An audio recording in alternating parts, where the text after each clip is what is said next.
26 বিধানসভা নিৰ্বাচনত চেঙাৰ পৰা প্ৰাৰ্থিত্ব বিচাৰিব কংগ্ৰেছী নেতা সলমান খানে। অসম প্ৰদেশ কংগ্ৰেছৰ সংখ্যালঘু কোষৰ অধ্যক্ষ সলমান খানে আনুষ্ঠানিকভাৱে প্ৰকাশ কৰে এই কথা। 26 বিধানসভা নিৰ্বাচনত চেঙাত কংগ্ৰেছৰ পৰা প্ৰাৰ্থিত্ব লাভ কৰিলেই জয় নিশ্চিত বুলিও মন্তব্য আগবঢ়ায় কংগ্ৰেছী নেতা সলমান খানে। দীৰ্ঘদিনীয়া দলীয় কাৰ্যকলাপৰ অভিজ্ঞতাৰে 26 নিৰ্বাচনকো প্ৰভাৱিত কৰাৰ লক্ষ্যৰে দাবী কৰিছে চেঙাৰ পৰা দলীয় প্ৰাৰ্থিত্ব। ভাটকুছিস্থিত সলমান খানৰ নিজ বাসগৃহত আয়োজিত এখন সাধাৰণ সভাত স্বয়ং সলমান খানে ব্যক্ত কৰে এই কথা। ইয়াৰ উপৰিও সভাখনত উপস্থিত থাকি সলমান খানে তীব্ৰ কটাক্ষ কৰে অসমৰ মুখ্যমন্ত্ৰী হিমন্ত বিশ্ব শৰ্মাক। 26 নিৰ্বাচনত মুখ্যমন্ত্ৰীৰ স্বৈৰাচাৰী শাসনৰ অন্ত পৰিব বুলি মন্তব্য কৰে। আমাৰ ভাটকুছি মণ্ডল কংগ্ৰেছৰ বুথ কমিটিৰ সভাপতিসকলক আমাৰ বৰ্ধিত কাৰ্যনিৰ্বাহক সভা আৰু তেওঁলোকৰ কাৰ্যপন্থাৰ বিষয়ে বিভিন্ন আমাৰ অনুষ্ঠান আয়োজিত কৰা হয়।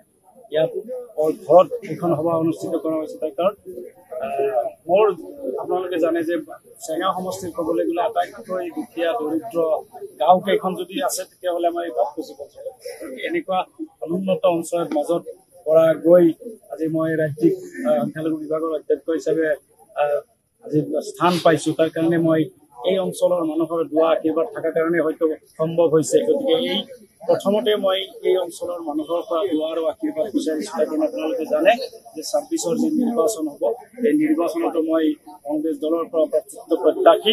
গতিকে প্ৰথমতেই মই আমাৰ এই অঞ্চলৰ ৰাইজৰ লগত মই মত বিনিময় কৰিবলৈ আজি আহিছিলোঁ। তেওঁলোকৰ পৰা দোৱা বিচাৰিছোঁ। কাৰণ এইখন গাঁৱৰ পৰাই এটা সময়ত সাঁতুৰি এনেকুৱা দুখীয়া দৰিদ্ৰ এখন গাঁও যে সাঁতুৰি গৈ স্কুললৈ গৈছিলোঁ। সেই যি স্মৃতি সেইবোৰ আমাৰ মনত আছে আৰু সেইবোৰ মনত কৰি আটাইতকৈ কেতিয়াবা বহুত দুখ লাগে।